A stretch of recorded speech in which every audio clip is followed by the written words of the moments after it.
गोड्डा में डॉक्टर भीमराव अंबेडकर की जयंती के अवसर पर एक भव्य रैली का आयोजन किया गया। यह रैली गोड्डा कॉलेज परिसर से शुरू होकर पुराने समाहरणालय तक निकाली गई, जिसमें जिला भर से बड़ी संख्या में लोगों ने भाग लिया। रैली में युवकों का उत्साह देखते ही बन रहा था। इस मौके पर पोड़ैयाहाट विधायक प्रदीप यादव भी रैली में शामिल हुए और लोगों के साथ कदम से कदम मिलाकर आगे बढ़े। उनके शामिल होने से कार्यक्रम में और भी जोश देखने को मिला। रैली के दौरान जय भीम के नारों से पूरा शहर गूंज उठा, जिससे माहौल पूरी तरह उत्साह और श्रद्धा से भर गया। रैली में हजारों की संख्या में युवक युवतियों ने भाग लिया।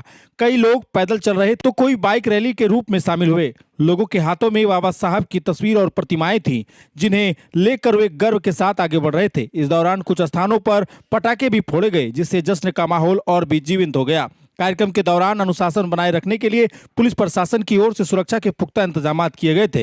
रैली मार्ग पर जगह जगह पुलिस बल की तैनाती की गई थी, ताकि किसी प्रकार की अव्यवस्था न हो। प्रशासन की सतर्कता के कारण पूरा कार्यक्रम शांतिपूर्ण ढंग से संपन्न हो रहा है। पुराने समाहरणालय परिसर के पास लोग एकत्र होकर बाबा साहब के विचारों को याद कर रहे हैं और उनके बताए रास्ते पर चलने का संकल्प ले रहे हैं। वक्ताओं ने उनके सामाजिक न्याय, समानता और शिक्षा के महत्व पर जोर दिया। यह आयोजन न सिर्फ एक श्रद्धांजलि था, बल्कि युवकों में जागरूकता और एकता का संदेश भी देता नजर आया। गोड्डा में इस तरह का आयोजन हर साल और भी भव्य रूप लेता जा रहा है, जो समाज में सकारात्मक बदलाव का संकेत है। कार्यक्रम में पहुंचे हैं, यहाँ पर भारी भीड़ दिख रही है युवाओं की, क्या कुछ बताइएगा इसको लेकर के? बाबा साहब की 135वीं जयंती है। पूरा देश नहीं, पूरी दुनिया के लोग जो बाबा साहब को चाहने वाले लोग हैं, जो दलितों को, पिछड़ों को, आदिवासियों को, अल्पसंख्यकों को, यानी समाज के बहुसंख्यक समाज का भलाई चाहता है, उनको हक और अधिकार दिलाना चाहता है। बाबा साहब के मूल सिद्धांतों पर विश्वास करने वाले लोग आज इस जयंती की पूरी दुनिया में मना रहे हैं। उसी का हम सब एक छोटा सा हिस्सा है। और गोड्डा में भीम आर्मी के नेतृत्व में आज ये पूरा बयार आया है।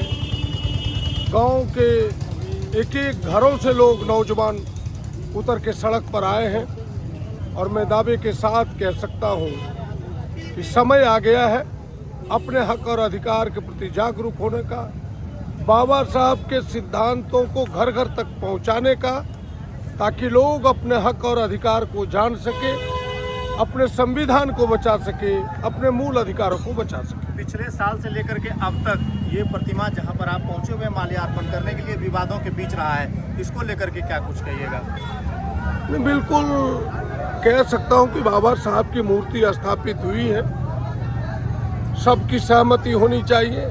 जो लोग इस मूर्ति से नाराज हैं, बाबा साहब और ऊपर वाला उन्हें सुबुद्धि दे, क्योंकि बाबा साहब सबके कल्याण चाहते थे, समाज का एकता चाहते थे, जातिवाद समाप्त करना चाहते थे, देश को एक सूत्र में बांध के चलना चाहते थे। ऐसे विचारों को वो जाने तो हमें लगता है वो भी बाबा साहब को चाहने लगेंगे।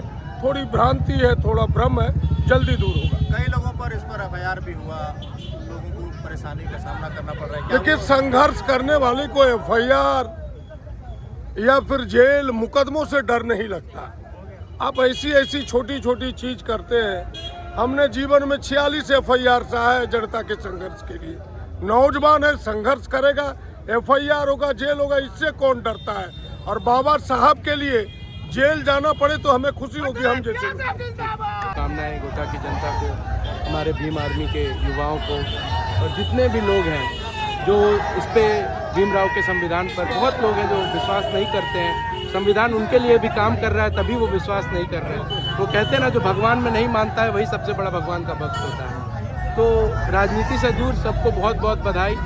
और मैं यहाँ पर जितने भी लोग हैं सबको इस संविधान के प्रति सद्भावना के लिए प्रेरित करता हूँ। यहाँ पर जितने युवा हैं सबको मैं धन्यवाद करता हूँ कि इस शोभा यात्रा में आए और इस शोभा यात्रा की खूबसूरती को बढ़ाएं। ये भीमराव अंबेडकर जी के जयंती के उपलक्ष्य में ये एक शोभा यात्रा है। इस शोभा यात्रा में मैं सारे युवाओं को कहूँगा कि आप लोग आए, जुड़े और एक सही और सच्चे विचारधारा के साथ संवैधानिक तरीके से भीमराव का बनाया हुआ संविधान को अपनाए। और जहाँ भी ये परेशानी हो रही है, आज हम लोग देख पा रहे हैं देश भर में संविधान का कहीं ना कहीं बहिष्कार हो रहा है।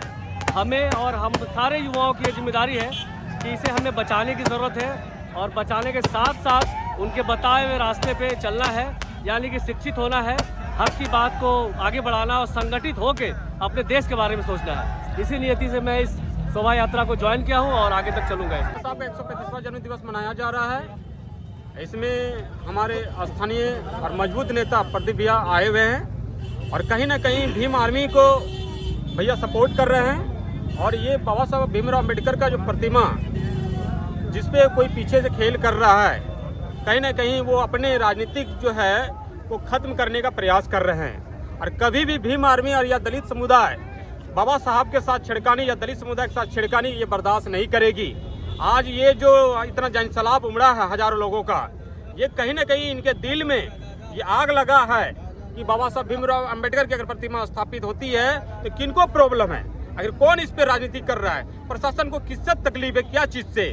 अगर ये हमारे दलित समुदाय जान रहा है और अब ये भारत विश्व का सबसे बड़ा लोकतांत्रिक देश है, इस देश में एक बार मौका मिलता है को जो इसमें राजनीति कर रहा है, राजनीति करवा रहा है, उनको सत्ता से बेदखल करने के लिए हमारा दलित समुदाय अभी भी जो है वो सोच रहा है। क्योंकि आप समझिए इस बाबा साहब भीमराव अम्बेडकर जो संविधान के निर्माता हैं, अगर इनकी प्रतिमा अगर किसी का आपत्ति हो रही है, इनके भीम सैनिकों को, इनके श्रद्धांजलियों को अगर कोई किसी एफआईआर करा रहा है, फर्जी एफआईआर करा रहा है, पोस्टर फड़वा रहा है, बैनर फड़वा रहा है, लाइट कटवा दिया जा रहा है, रोज इस पे जो कई आपको मालूम होगा कि कल भी इसमें विवाद करने का प्रयास किया गया था। हालांकि हमारे भैया लोग और सारे लोग मिलके, जनप्रतिनिधि लोग मिलके इनको सॉर्ट आउट किया। लेकिन मैं कहना चाहता हूं कि दलित समुदाय किसी भी कीमत पर इसको बर्दाश्त नहीं करेगी और हम लोग अंतिम क्षण तक, संघर्ष तक, मरते दम तक बाबा साहब के अधूरा मिशन को पूरा करेंगे। अब कोई भी इसमें आड़े आएगा, हम उसको कभी भी हम लोग बर्दाश्त नहीं करेंगे। अपने जान देना पड़ेगा, जान देंगे, लेकिन हर कीमत पे बाबा साहब के सम्मान के साथ हम लोग खड़ा रहेंगे।